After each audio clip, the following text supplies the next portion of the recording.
Hello again. Good to see you. Thanks for coming by.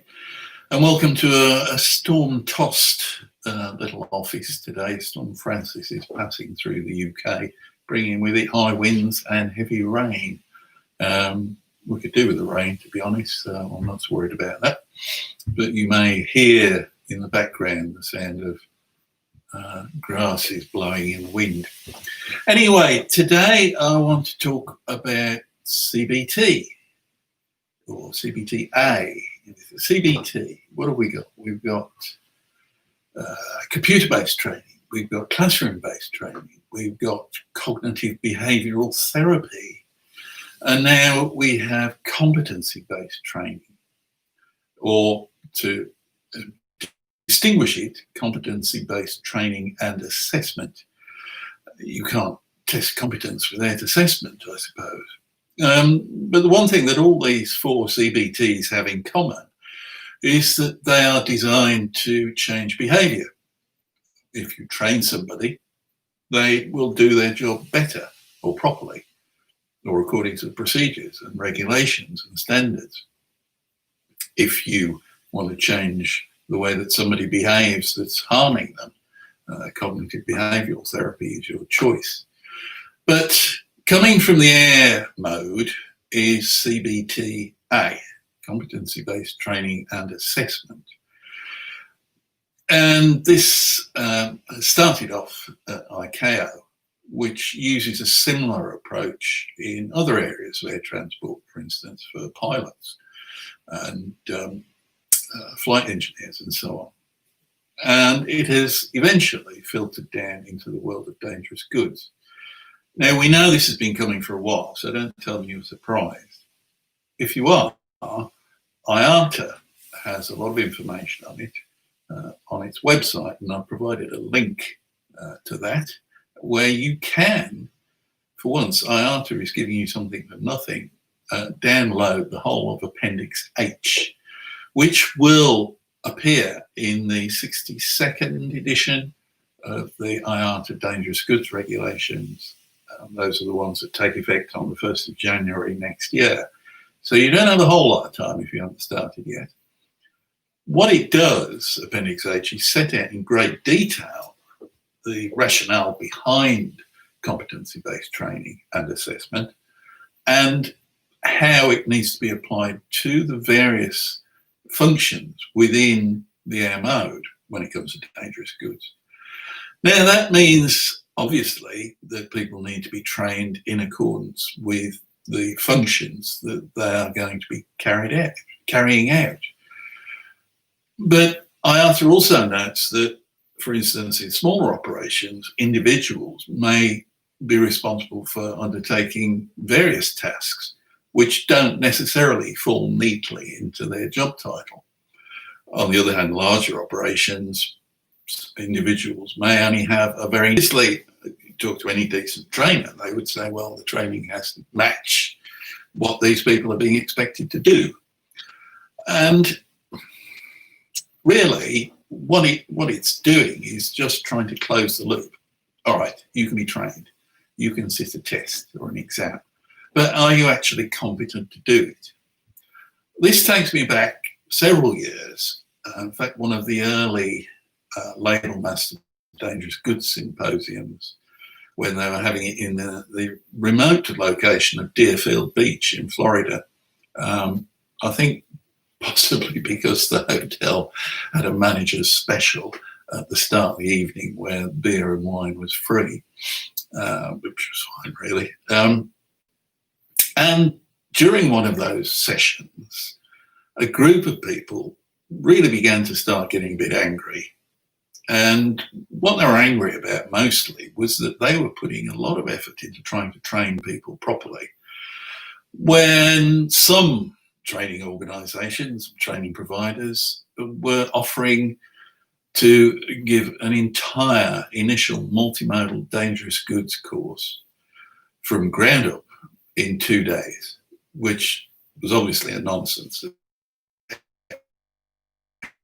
Could anybody get through the whole thing in 2 days?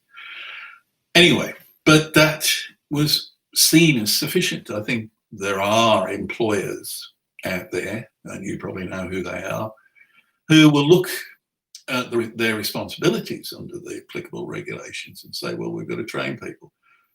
And they see it more as a tick box exercise or check box for your American visitors, rather than actually providing safety in their operations, which is what it should do.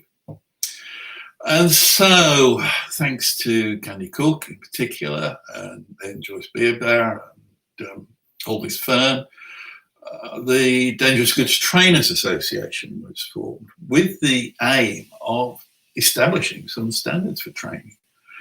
It took a long time, and there were a lot of arguments, and eventually developed the Certified Dangerous Goods Professional and Certified Dangerous Goods Trainer qualifications, now administered by IHMM, which were an attempt to provide a format through which industry itself could say, well, this person knows what they're doing, they're a reliable trainer.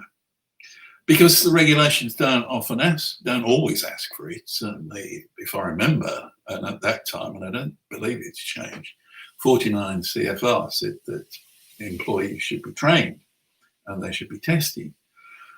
But it didn't identify what they should be trained in. It didn't even say that they needed to pass the test. And, people were, and probably still are, getting away with inadequate training or avoiding training altogether. And so I applaud this move in the air mode towards competency-based training and assessment, because I think that will make it more visible when employees that have been trained have actually accepted that training and can do what they're expected to do safely and in accordance with the regulations. I personally think it would not be a bad idea if other modes looked at this. You may disagree.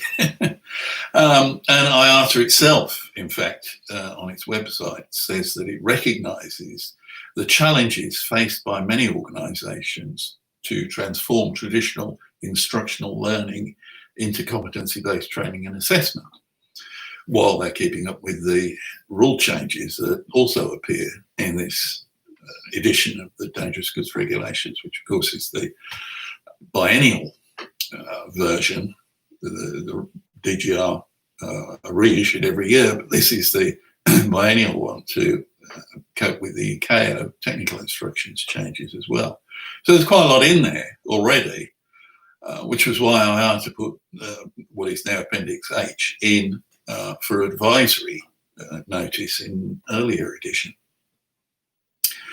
I will be interested to see what difference this makes, and I'd be interested to hear from trainers and employers who are wrestling with the implications.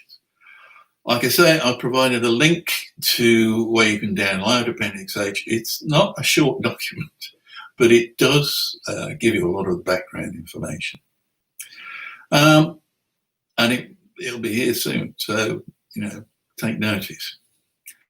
The other thing, of course, is that, and I was talking to Paul Horner a couple of months ago now, I think, how do you manage competency-based training and assessment under lockdown?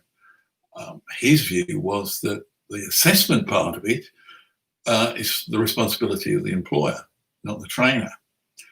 So think about that as well, because if you are under the scope of these requirements, you as an employer will have to have a process in place where you can check that the people you've had trained are now competent to do their job. Lots of work for everybody, but we're spending more time at the office or at the home office, whatever, because we can't get out and see people. Next week, I want to talk about some of the online offerings that are coming up in the next month or so that will help us maintain some contact with each other, I hope, because I've been missing you all. Anyway, that's it for this week. I look forward to seeing you next week. Thanks for watching. Take care and bye for now.